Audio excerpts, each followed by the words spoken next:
अस्सलाम वालेकुम, welcome to code with M YouTube channel. आज की वीडियो में हम पढ़ेंगे आर्टिकल टैग के बारे में। ठीक है, तो सिंपली आर्टिकल टैग को पढ़ने के लिए मैं जो हमारी पिछले ट्यूटोरियल की जो हमारी प्रोफाइल बनी है एड्रेस की, मैं इसको ओपन विद कोड करता हूँ। राइट क्लिक करके ओपन विद कोड किया, क्योंकि आर्टिकल टैग के अंदर भी इसी की फ़ाइल को हम मज़ीद आगे लेके चलेंगे, इसी कोड को हम मज़ीद आगे लेके चलेंगे। इसको मैं सेव एज़ कर लेता हूँ। सेव एज़ इसको कर लेते हैं आर्टिकल डॉट HTML के नाम से। ठीक है, ये सेव एज़ हो गया। ठीक है, अब यहाँ पे हमने सिंपली ये करना है, ये जो अगर आपने मेरी पिछली वीडियो देखी है आपको पता होगा कि हमने ये सब कुछ कैसे किया था। ये एक इमेज लगाई है। सबसे पहले इस फाइल को मैं अपने ब्राउज़र में भी खोल लेता हूँ। सबसे पहले तो मैं इसको मिनिमाइज़ करके दोबारा से, ये आर्टिकल की फ़ाइल है, इसको मैं अपने ब्राउज़र में खोलता हूँ। तो आप देखेंगे ये पिछले ट्यूटोरियल वाली वो जो हमारे पास एक इमेज हमने लगाई थी, एक पैराग्राफ लिखा था, एड्रेस टैग को हमने पढ़ा था ना। तो हमने नेम, कॉन्टैक्ट, ईमेल और फेसबुक अकाउंट, ये सब कुछ एड्रेस टैग के बारे में मैंने आपको डिटेल से बताया था। ठीक है, तो आज हमने पढ़ना आर्टिकल टैग के बारे में। अब इस चीज़ को हम एक आर्टिकल के अंदर लिखेंगे कि ये एक आर्टिकल, आप वेबसाइट विजिट करते हैं आपको नज़र आएगा कि एक इमेज लगी होती है, नीचे थोड़ा सा टेक्स्ट होता है और उससे नीचे उस जो उसका ऑथर होता है, जो भी आर्टिकल क्रिएट किया गया होता है ना, उसका ऑथर होता है, उसका नेम वगैरह होता है, जैसे यहाँ पे हमने दिया गया। ठीक है, यहाँ पे हमने दिया है। अब हम आर्टिकल बनाएंगे इसी, ये जो इमेज है इसको, और ये जो हमारे पास पैराग्राफ के टैग से जो हम टेक्स्ट लेके आए थे, इसको हम एज इट इज़ ऐसे रहने देंगे। और ये जो एड्रेस के टैग से हमने ये नेम, कॉन्टैक्ट और ईमेल वगैरह लगाई है ना, इसको भी हम एज इट इज़ ऐसे रहने देंगे। बस आर्टिकल टैग को इसके अंदर इंप्लीमेंट करेंगे। सबसे पहले मैं अपने VS कोड पर चलता हूँ और सिंपली यहाँ पर करता हूँ कि ये जो पूरा टेक्स्ट है ना, इसको मैं लिख देता हूँ आर्टिकल के टैग के अंदर, इसके अंदर आर्टिकल।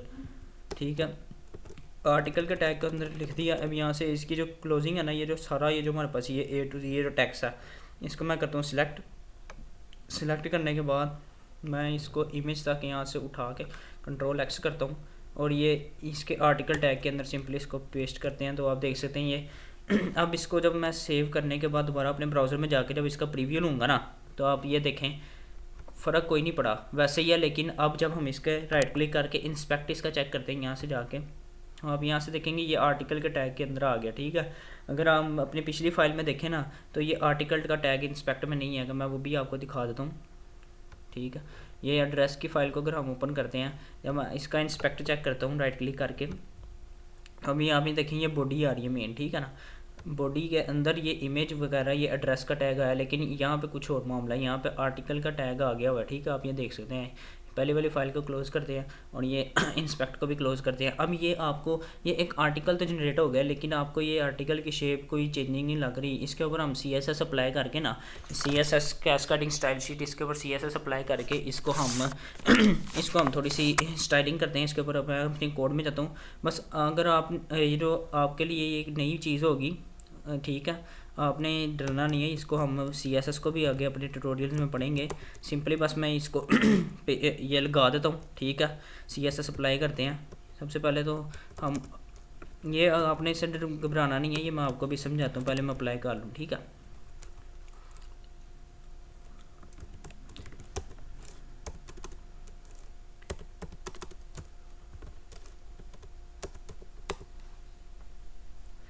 विड्थ दे दिया।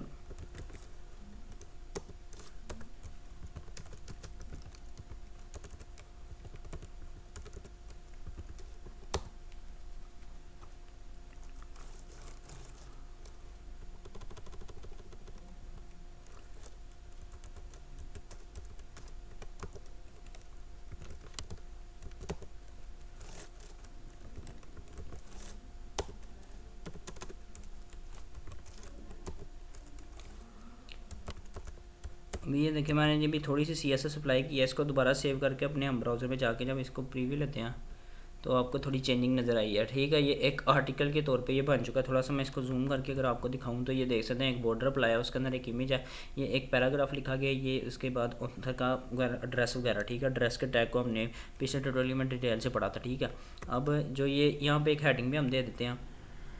ये सिंपली आपको ये पता ही होगा, हेडिंग का टैग को मैं यूज़ करूँगा। हेडिंग के टैग को यूज़ करेंगे, H1 को या H2 कर लेते हैं, उसके अंदर लिखते हैं HTML। ठीक है, इसको सेव करने के दोबारा अपने ब्राउज़र में आके प्रीव्यू लेंगे, तो आप ये देख सकते हैं कि एक HTML की HTML की एक हेडिंग भी आ चुकी है। ठीक है ना, अब ये एक इमेज है, HTML की हेडिंग है और ये सब कुछ नीचे टेक्स्ट है और ये और एड्रेस आ गया, ठीक है, ये ऑथर का। अब आपको मैं ये CSS अगर मैं अभी आपको यहाँ पे थोड़ा सा इसके बारे में टच करूँगा, क्योंकि इस कोड में हमने CSS को यूज़ किया। आर्टिकल टैग को पढ़ने के लिए ना CSS का यूज़ करना बहुत ज़रूरी है, ठीक है, क्योंकि अगर उसके बगैर अगर हम यूज़ करेंगे तो आपको कोई चेंजिंग नज़र नहीं आएगी कि आम टेक्स्ट में, आम कोड में और आर्टिकल के यूज़ करने के बाद, ठीक है। अब ये देखें, ये स्टाइल ओपनिंग और ये क्लोजिंग स्टाइल का टैग है। अगर हमने CSS को ये अप्लाई करना होता, ठीक है, ये एक इंटरनल CSS है, उसके अंदर ही हमने आर्टिकल का टैग लगाया, आर्टिकल को सिलेक्ट किया, सॉरी, आर्टिकल का ये जो टैग है ना, ये आर्टिकल का टैग, इसको सिलेक्ट किया, इसके अंदर विड्थ इसको दिया 400 पिक्सल, बॉर्डर उसको 2 पिक्सल सॉलिड दे दिया, ठीक है, कि इसकी जो विड्थ है ना 400 पिक्सल होनी चाहिए, कि वैसे तो ये 100% विड्थ पे पहला होगा, लेकिन अब मैंने इसको विड्थ दे दिया कि 400 पिक्सल है तेरी विड्थ, कि इससे ज़्यादा नहीं आपकी विड्थ है, ठीक है। हमने इसको रिस्ट्रिक्शन लगा दिया, और बॉर्डर हमने इसको 2 पिक्सल दे दिया सॉलिड में। 2 पिक्सल मतलब कि ये जो बॉर्डर है, ये जो हमने लगाया है, इसकी विड्थ, ये देखिए यहाँ ब्लैक कलर का ये जो बॉर्डर देखना है, ये कितने, इसकी मतलब कि इसकी फैटनेस कितनी होनी चाहिए, मोटाई ये कितना हो, ठीक है। ये हमने सिंपली ये अप्लाई किया। अगर आप थोड़ा सा मज़ीद इसको बढ़ाएंगे, मैं इसको उठा के 5 कर देता हूँ। सेव करने के बाद जब दोबारा मैं अपने ब्राउज़र में आके इसका प्रीव्यू लेता हूँ, तो आप देख सकते हैं ये मज़ीद थोड़ा सा इसकी ना, थोड़ा सा ये मज़ीद डार्क हो गया। अब उसके बाद सॉलिड है, मतलब कि सॉलिड होना चाहिए। आप डॉटेड भी लगा सकते हैं। ये इसको सेव करने के बाद दोबारा हम अपने क्रोम में आते हैं तो देखेंगे कि ये डॉटेड हो गया, ठीक है। आप ये ऐसे भी कर सकते हैं जैसे आप चाहते हैं, और ये आपको समझ लगी। उसके बाद हमने इमेज का टैग को यहाँ से सिलेक्ट किया, और इमेज को भी हमने 400 पिक्सल दे दिया, ठीक है। अगर मैं इसको 400 पिक्सल की विड्थ से अगर मैं इसको हटा देता हूँ, तो अब आप देखेंगे क्या होता है। ये इसको सेव करने के बाद और अपने ब्राउज़र में आके इसको रिफ्रेश करते हैं, तो आप देखेंगे कि इमेज बाहर आ गया। ओके, अब ये जो बॉर्डर है इमेज उससे बाहर आ गई है।